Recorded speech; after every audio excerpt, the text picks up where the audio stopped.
আপনার এলাকায় আপনার চেয়ারম্যান নিয়ে যে সমালোচনা হচ্ছে পুনর্বাসন করছেন সেই বিষয়টা জানতে চাই যে না, এটা ভালো প্রশ্ন করেছেন। হ্যাঁ, কিভাবে দেখছেন? এটা খুবই বহুল প্রচারিত নিউজ আজকের দিনে, অনেকেই আমাকে প্রশ্ন করেছেন। শোনেন, আমার যে এলাকাটা, সেই এলাকাটা খুবই স্পর্শকাতর একটা এলাকা, এবং এই এলাকা আওয়ামী অধ্যুষিত এলাকা বলতে হবে সত্যি কথা। কিন্তু এইবার আমি এখানে বিপুল ভোটের ব্যবধানে বিজয়ী হয়েছি আলহামদুলিল্লাহ।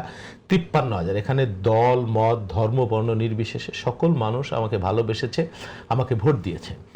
তো আমি সকল মানুষের কাছে কৃতজ্ঞতা প্রকাশ করি। এখন আপনি আওয়ামী লীগের পুনর্বাসন বা চেয়ারম্যানের ফুল দেওয়ার যে বিষয়টা, উনি একটা ইউনিয়নের খুব জনপ্রিয় চেয়ারম্যান এবং সজ্জন মানুষ। উনি এক সময় আওয়ামী লীগ কতটুকু করতেন এলাকায়, আমি আজকেও খবর নিলাম, করতেন এক সময় একটু কিছুটা আওয়ামী লীগ করতেন। আওয়ামী লীগের থানা পর্যায়ের কোন একটা সদস্য বা সম্পাদক ছিলেন এক সময়।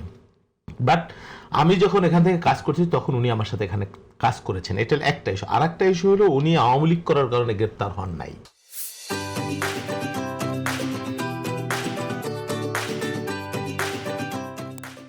উনি গ্রেপ্তার হয়েছিলেন আমাদের এলাকার 2টা ইউনিয়ন কর্তন করে অন্য সিটে দেওয়া হয়েছিল। সেই আন্দোলন ভাঙ্গার সকল শ্রেণী পেশার সকল দলের মানুষ করেছিল, একসাথে করেছিল, এবং উনি সমন্বয়কারী ছিলেন যেহেতু ইউনিয়নের চেয়ারম্যান। সেই কারণে তাকে গ্রেপ্তার করা হয়েছিল। তখন এলাকার মানুষের দাবি ছিল যে এই আন্দোলনে যারা গ্রেপ্তার, এবং সেই ইউনিয়ন কিন্তু আমরা ফেরত এনেছি, তখন মানুষের দাবি ছিল যে এই আন্দোলনে যারা গ্রেপ্তার হয়েছে তাদেরকে মুক্তির বিষয়ে ব্যবস্থা নেওয়া। মুক্তি আইনগত প্রক্রিয়াই হয়েছে, আমরা চেষ্টা করেছি, উকিলের সাথে কথা বলেছি।